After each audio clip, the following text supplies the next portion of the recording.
And so thankful for your presence this morning. Again, know there's a lot of places that you could have been, but you chose to be here this morning. We're so thankful for that. This year, the elders are at the theme that we've been talking about is that of counting our blessings. And we've been talking about how we need to count our blessings, and of a truth, if we were to slow down and just say, all right, I'm going to begin right now and I'm going to count all the ways in which I have been blessed. Well, it would take us the rest of the worship hour easily, and probably the rest of the day, and we just kept on thinking about all the blessings that God gives us.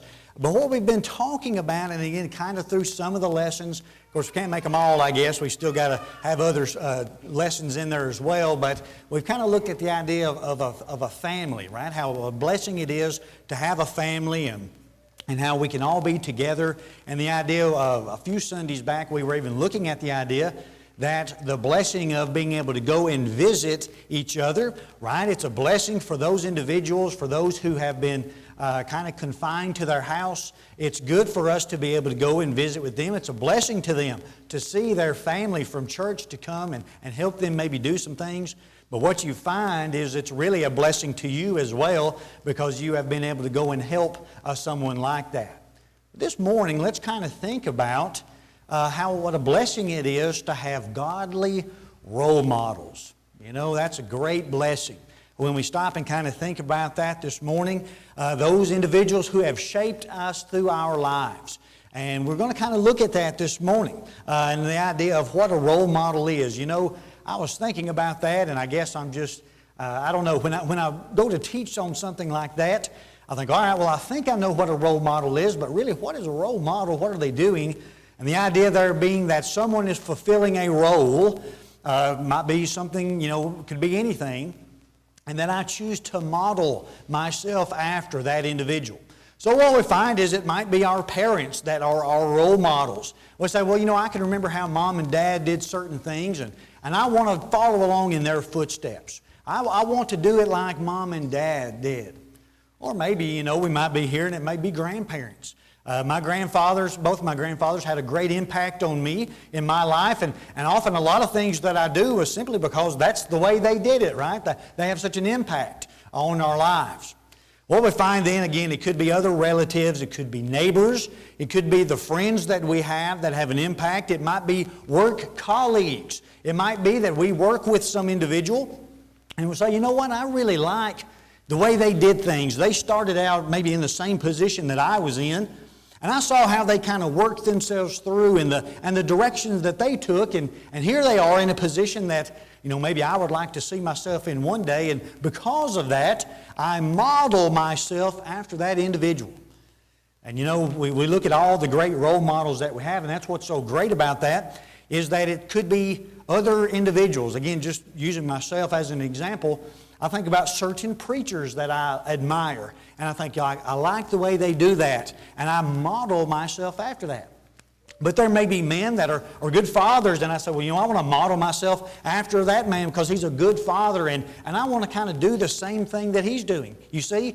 So what we find is that there's a lot of role models that have an effect on us through our lives. Sometimes, though, it seems that for children, when we think about children growing up, right, their role models may be professional athletes, and we look at that, right? They say, well, that man, right, he's doing all that, he's playing that sport, and he's doing those things, and I want to do that.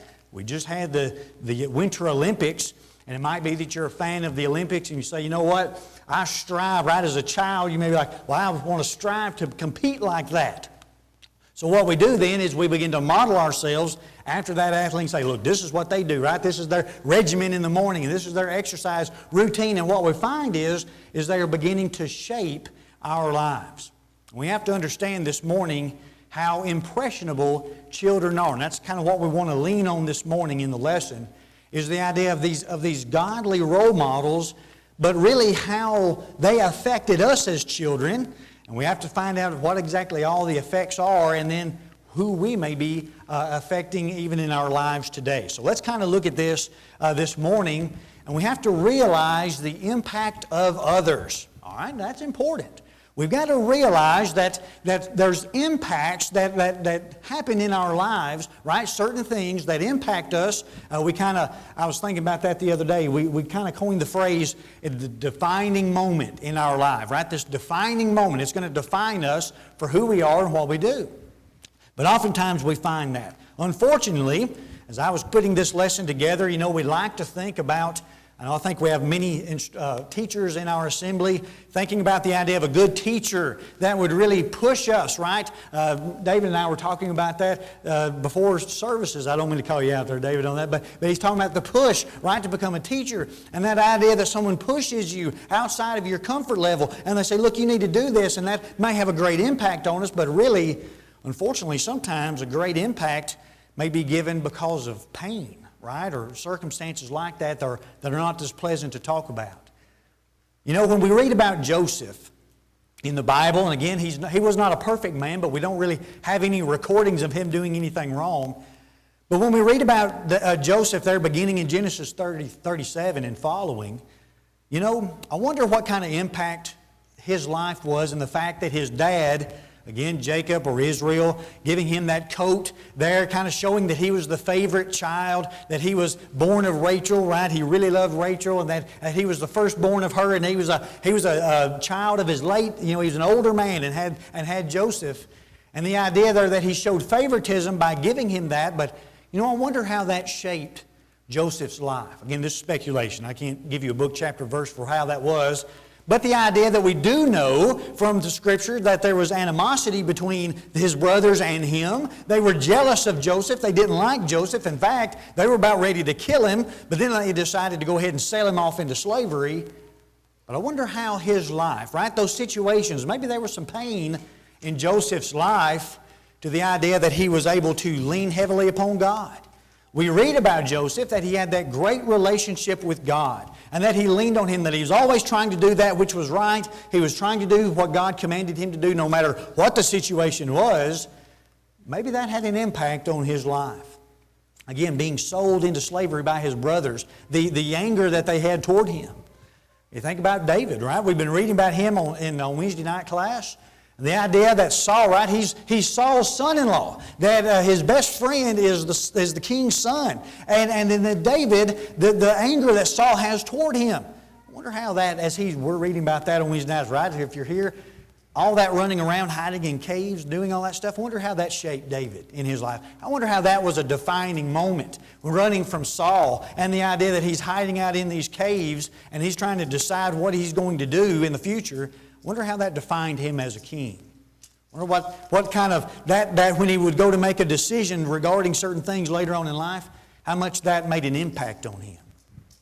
Maybe one not as familiar, King Asa, there in 1 Kings 13, we find that his mother practiced, right, worshiping idols, and when he became king, he even dethroned his mother, right, got her out of that position because of the way she was behaving herself. Right? Unfortunately, what we have to realize is that there may be individuals today, there may be a lot of us in here, I don't know, but it might be that we say, I don't want to be like that person. You see? I know how it was, right? David running from Saul. I know how it was to have a jealous king chasing me. I'm not going to be a jealous king. Asa saying, I know how it was when my mother, right, she was practicing that idol worship. I'm not going to do that. Sometimes we find that we say, because of the situation that I was in as a child, I'm not going to let my children be like that. I'm reminded the first man that hired me, John McDonald, I worked in his machine shop. It was a small shop. And when Brittany and when we had Carson, he gave me a week off with pay. I couldn't believe it, right? He gave me a week off. He said, look, Ben, you take the whole week off, just come back, right, spend time with your wife and your baby. And I couldn't believe it. I said, John, a week off? He said, look, I wasn't able to do that when I was working. When I had my two boys, I wasn't able to do that. He said, I want you to be able to do that. So in a way, see, it molded him, and he said, all right, when I have my own shop, when I have my own employees, I'm going to be better than that. And it might be that we're here this morning, right, and we say, look, I come from a very difficult background, and I don't want to be like my mom or my dad or my grandparents, and because of that, that has pushed me into doing certain things. But it might be simply because someone cared for us. Again, I think about our teachers in here and other individuals, right? Not just teachers, but our community, right? Being a smaller community, the impact we can have just by someone being caring, right? For someone to love. I like this when we look at, I got Legion there, the man in Luke chapter 8. When you're looking at that account, especially from 26 through 39, but I really want to look at 39 through 40 there. But when we think about the demonic possessed man there, his name was Legion, because he said there was many unclean spirits within him. And what we find then is Jesus casts these spirits out. But what I want to make note of, notice in verse 39, when he's wanting to go with Jesus, right? He has done this great thing for him. He was living in the tombs. He was cutting himself. He was a miserable person. And Jesus heals him. He's sitting there in his right mind at Jesus' feet. But notice he's wanting to go with him. And he says there in verse 39, "Return to thine own house, and show how great things God has done unto thee." And he went his way and published throughout the whole city how great things Jesus had done unto him. You know, that one act of kindness. Gee, of course, that was a big deal, right? Obviously being demon-possessed, and Jesus going and doing that. But the idea that man took that opportunity from that one instance, and he went out. Notice now, they had told him to leave there in verse 37 because he had cast the demons into the swine, right? And they said, "You got to get out of here." But again, look at verse 40. "And it came to pass that when Jesus was returned, the people gladly received him, for they were all waiting for him." That one impact on that one man, right? On that demon-possessed man, Jesus heals him of that act of mercy, that act of love. And again, all the great things that he was able to do because of that. Zacchaeus, right? Luke chapter 19. Looking there, and again, him having Jesus come into his house. And he says, "If I've taken anything more than what I was supposed to, I'm going to give it back." Right? The impact that Jesus had on that one man. He says, "I'm going to do this, right? I'm going to show you this love." And by doing that, right, he goes on and helps so many. And we might find that today, right? The impact that we have on other individuals. That simple call, right? We've been talking about, just a call to someone, check on them, see how they're doing. A card sent. You never know the impact of something good. And say, well, when I was a kid, right, somebody did this. When I was a kid at church, somebody encouraged me to do this. And because of that, it has shaped me into the person that I am today. We think, wow, right? The impact that we can have on others, right? So by saying that, right, we want those good, godly role models because we want to be able to make sure our children, right, are getting that kind of attention. Now, let's kind of examine this. The idea that we have to realize as well that it's not just our impacts, right? It's not just what we are doing. And sometimes maybe we think that, right? I want to think that the boys think of me as some kind of role model in some degree, but I know that they admire other men, and that's good. Right? Because I try to make sure that I've got good, godly men in their lives that are impacting them in the right way. So it's not just me, right? If those who have children here, grandchildren, we think, all right, I want to make sure I've got good role models because, again, I know how big an impact someone can have in my child's life. So what we find is we don't want to have our children negatively impacted by the world. 1 Corinthians 15, verse 33, evil communications corrupt good manners. We know that. Right? That old saying, you lie with dogs, you get fleas. We raise our children up. We say, all right, I'm a Christian and I want to teach them the Bible and I want to carry them to worship service and I want to carry them to the activities that are going on out of the church. And if I'm not careful, what I find though is that I let them be around more of the world, and through that, right, their good manners, in a sense, become corrupted because of the impact that the world has upon them.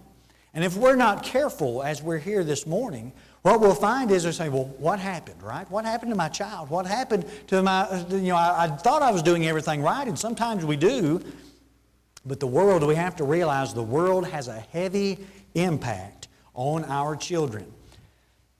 2 Timothy chapter 4 and verse 10, Paul is talking about and warning there with the idea that Demas, he has left Paul. He has gone from helping Paul, and he has left and he has gone out because he loved this present world. 2 Timothy chapter 4, 2 Timothy chapter 4. No, that's not what I am looking for. Sorry, I'm on the wrong point. Yes, that is the right point. All right, I was thinking about Lois and Eunice. But yes, 2 Timothy 4, verse 10. Go over here and make sure I've got my notes right in it. Yes, for Demas hath forsaken me, having loved this present world, and is departed unto Thessalonica, Crescens to Galatia, Titus unto Dalmatia. So the idea there is that he was following Paul, right? How great that would be to be able to go on a missionary journey with Paul, to be able to go out and teach and have Paul as an influence, right, as that role model around you. But he says, Demas left me because he loved this present world. Now, some may look at that and say, well, he was going to die and he didn't want to die. He liked being here on earth more, and that may be the case. But what we might find is to say, well, look, I really like being here, right? I really want to be a part of the world. And if we're not careful, what we find is that those impacts on our children might get us to the point in which they find that. Let's go to Ephesians chapter 4. Ephesians chapter 4, talking about the dangers of having, or all of us, right? Not just our children, but all of us being in the world. Ephesians chapter 4, beginning there in verse 17. This I say therefore, and testify unto the Lord, that ye henceforth walk not as other Gentiles walk, in the vanity of their mind, having the understanding darkened, being alienated from the life of God through the ignorance that is in them, because of the blindness of their heart, who being past feelings have given themselves over unto lasciviousness, to work all uncleanness with greediness. You see, they have gotten past that. They have gotten into the world to the point that they say, well, you know, I know I'm disobeying God, but it's not that big a deal. Right? Dad, you need to back up off of me. It's not that big a deal. I know good people who are out in the world, right? And I'm going to be like them, and it's okay that I don't follow after God and do those things. Friends, we've seen people like that, right? Brittany and I worry, not in a bad sense, right? We pray for our boys that they'll be good Christian men, but they'll have to make their own mind up, right? What kind of influence do I have around them to help mold them in doing that? So what I find is I want to make sure that the world is not influencing them to the point that they're beyond that feeling, right? Before being pricked in the heart about being convicted, saying, all right, I need to be in church. I need to be active. I need to be worshiping. What we find then, right? Others have, the world has an impact. But what we need to find here, and this is where I was getting at a while ago, sorry. The importance of a good or a godly role model, right? The importance of that. I'm thankful for all those godly role models that were in my life. May not have been right at the time, but I'm thankful for them now. I'm thankful for the push that was given to me. I'm thankful for those men and women who were standing there making sure I was doing what I was supposed to be doing, and I'm appreciative and thankful for all their encouragement, right? They're helping me through that. We need the good role models. 2 Timothy 1, looking there in verse 5, Paul talks about Timothy with his great faith, right? But it didn't come just from him in that sense. It had to come from someone else. 2 Timothy, looking there in verse 1 and verse 5, when I call to remembrance the unfeigned faith that is in thee, which dwelt first in thy grandmother Lois and thy grandmother Eunice, and I am persuaded that it is in thee also. How great it is, right? If you're to have a memory of your parents, right, being active in church, and that'll be another lesson for another day, but there's a great lesson in the statistic of children staying active in the church if their parents are active. It's astonishing how many children stay in a church if their parents are active in the church versus if they're not. But that'll be another lesson for another day. But the idea of that godly role model, right? My mother, my grandmother, right? We probably think about those people right now. Hopefully you are sitting there and thinking, yeah, I had some good role models. There were some good godly role models in my life, right? They're shaping me, helping me, right? I'm trying to make sure I'm doing what I'm supposed to be doing every day. Well, we find then, notice if you look over in 2 Timothy chapter 2 and verse 15, just what kind of role models were these ladies? Notice there... That's not the one I need. There's one where 2 Timothy 2:15. I apologize for that. Probably went that way because I know usually I quote that one. But anyway, nonetheless, Paul talks, I was right there. Anyway, I'm sorry. I'll find it another time. I thought I could pull it up pretty quick. But anyway, Paul talks about the idea of what the verse I'm looking for. Paul talks about the idea that Timothy knew his scriptures even from a youth. So it's in there somewhere close. So apologize for that typo. But the idea being there is Lois and Eunice, the idea that they instilled this faith in Timothy was the fact that he knew the scriptures even from an early age. How great that is that we have the opportunity, right, to talk to our children about the gospel, talk to our children about the Bible, and go through those Bible passages, right, to be able to have them in class, to be able to raise them up in the church, right? They're knowing these things. Their faith is brought in unto them in the idea of saying, all right, look, this is good, a good role model. I'm trying to be one for you, and I'm trying to put you around other individuals. When we look at Timothy, it's the same Timothy that Paul is talking to, and as he is writing 1st and 2nd Timothy, obviously there. But the idea that Timothy looked to Paul as this role model, right? Even Titus, these young preachers that were going about doing the work, and Paul being there for them and kind of being that role model and positioning themselves in a way that they said, all right, I want to be like Paul, right? What a great thing, right? Paul says, be imitators of me as I am of Christ. So the idea there, right, you want to be like Paul, that's a good one to mimic yourself after. But he says, I'm mimicking myself after Jesus. So that's really the one. And again, that'll be a lesson for another day of the perfect role model, that being of Jesus. Trying to do better, not preach all my sermons in one setting, trying to go a little slower, trying to do a little better with what we've got. But nonetheless, all right, I've got to realize these things. The impact that someone can have on someone else. The impact, realize that there are other influences that are going to help or hurt my children. And finally, what we've got to realize this morning is the impact of myself, right? I've got to realize what kind of impact I have, each of us sitting in here this morning, what kind of influence I have on other individuals. Again, children, even young adults, right? Older adults, senior adults, however you want to look at that, we have a great impact on everyone around us. We can change a life to the better. All right? If I'm a Christian and I say I'm a Christian and I'm behaving like a Christian, 1 John 1:7, if I'm walking in the light, if I'm actually doing those things, I'm going about doing what the Bible tells me to do. Romans 12:1-2, right? I'm not conformed to the world, I'm transformed. I say I'm a Christian, I say I read the Bible, and I act that out in my life. Right? I can really do some good for an individual if I'm behaving myself in that way. James chapter 1, verse 22, right? Be hearers of the word, be doers of the word and not hearers only. I said, all right, what the Bible tells me to do, I'm going to put into practice. If I'm doing that on a daily basis, we have to realize the great way we can change a life. Galatians 5:22-23, right? Putting those things into practice. One of them is the idea of having self-control, right? Is that I'm controlling myself in all those avenues of my life, and I'm saying, all right, because the Bible tells me to do this, that's what I'm going to do. Boy, I can have a big impact on someone if I claim to be a Christian and I really act that way, right?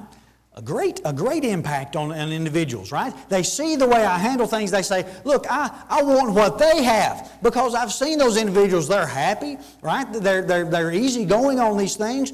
And it's not because God just blesses us with everything, right? It's not because God just gives us everything we ask for. He's not a genie. But what we find is that even through the difficult times in their life, they get through it, right? Have you ever been to a funeral of a member of the church and kind of been to a funeral for someone who wasn't?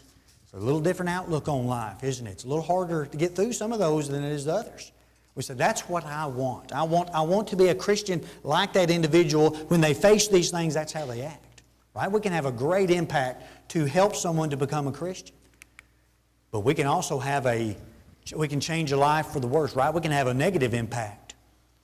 If I claim to be a Christian, but I never really act like a Christian outside the church, I can have a bad impact on especially kids. I can have a bad impact on everybody, but especially my children, right? Hebrews 10:25, not forsaking the assembly. Look, we don't have to go to church every time the doors are open. It's all right. What do you think that child is going to learn? And when they say, all right, is it time to go to church? Well, mom and dad, right? I think they're doing all right. They're not going every day. Well, I probably don't have to go either. The great impact, right, for the worse. The idea there, again, growing up, The idea of are we going to church was never even brought up in conversation. I think COVID was the only time I can remember being healthy and able to go to worship service and unable to go. It just wasn't an option, right? It wasn't even brought up in our life. But you see the negative impact you can have if you say, look, I'm a Christian and I want to do what God commands me to do. And then the idea there is, but I don't really practice it, right? I can do a lot of damage. 2 Timothy 2:15, there it is again, right? I don't know why I had it on there the second time or the first time, but again, study, right? If my child never sees me with my Bible out, if they never see me studying or growing or doing those things, what kind of impact is that having on a child's life? We say, from an early age, it's good for them to see that stuff. It's good for them to see that we say, look, I am a Christian and I'm behaving myself in that way. I'm not just a pretend Christian. Because what we find is, that kind of drives a lot of people from the church. It's people that say they are Christian, and then they go out and they perform the duties right throughout the week, not like a Christian. What we find is they say one thing and they practice another. Friends, we have to realize the impact that we can have on, again, not just our own children, but the children in this congregation. Again, so excited, all these kids, right? All these babies coming along and all this stuff. The impact, right? That may not be my kids, but I can impact them for the worse. If I don't behave myself like I'm supposed to, I can impact them for the better if I am behaving myself like I am supposed to. So, they are highly impacted, right? The children. We have to realize that. Now, this morning, let's think about this. What if you impacted a child so much that they never obeyed the gospel, right? You've heard the gospel preached and preached and preached, and you never obeyed, and you said, that, and your child looks at you and say, look, I like this guy, I like my dad or another individual. They never obeyed the gospel. How devastating would that be that you impacted someone else? I live my life in such a way that they won't come to the church, right? Maybe we have someone come and visit with us, but the way that I've acted out in the community, right? They say, I can't believe that feller's out there and he's a Christian, right? They never come back to church. The impact, right, to cause a life to be lost. The boys and I were talking the other day, here as we're closing. And we were talking about the idea of the tornadic weather. They were talking about that on the news, how we're getting into spring and it's kind of tornado season, that kind of stuff. And I told them, I said, when it was just me, I never really thought much. I would sleep right through, even Brittany and I. We would sleep through some pretty good storms back in the day. I said, but when I had you boys, when I had a family, right? It was one thing if I was full hard-headed and I didn't get up and I got blown away in a tornado, but it was something else if I caused my family to be lost, right? If I caused my family to perish in a tornado because I just wouldn't get up out of the bed and go anywhere. I think how important that is if I impact another life to cause them to be lost. Please make that claim. You won't make it to heaven on your own, right? I hope that all of us here, right, the family that we have, we said, all right, I want to go to heaven. I hope y'all are helping me to get to heaven, and I want to help all of y'all get to heaven. That's what we're trying to do. You're not going to make it to heaven on your own, but you're not going to go to hell on your own either. And that's unfortunate. You're going to carry somebody with you. The idea there at the beginning, we had the footprints there in the sand. If I'm walking a certain direction, right, if somebody's following me, I don't know who it may be, right? It may be my boys, it may not be my boys, it may be somebody else. If they're following me, and if I'm on my way to hell to be eternally lost, is that where I'm going to lead them? Right? Think about that for a minute. Am I leading them that way simply because of the impact that I have on their life? Friends, that's pretty sobering. That's pretty scary if I think about it long enough. What I want to do is hope that I am going to heaven, right? I'm trying my best to do what the Bible tells me to do to make it to heaven, and I hope that all those who may follow in my footsteps in that regard are going with me to heaven. That's what I want. What a day it would be on judgment to know that individual is lost because of some action that I committed, an influence that I had.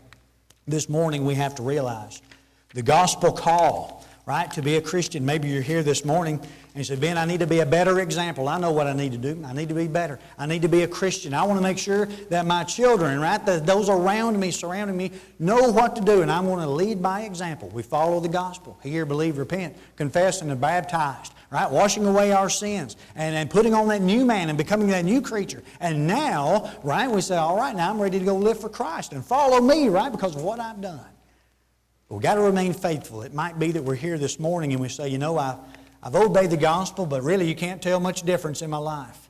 We need to repent of that sin. We need to be restored back to the church. We can do all that this morning. The good news this morning is they say, all right, I got to get some things fixed in my life. We have the time and opportunity to do so this morning. It might be that you're just here and you want to be a better role model and you want to be a godly role model, right? And we say, I need prayers, I need help. We can help you with that as well. So if you're here this morning and you're subject to the Lord's invitation in any way, won't you come as we stand, as we sing?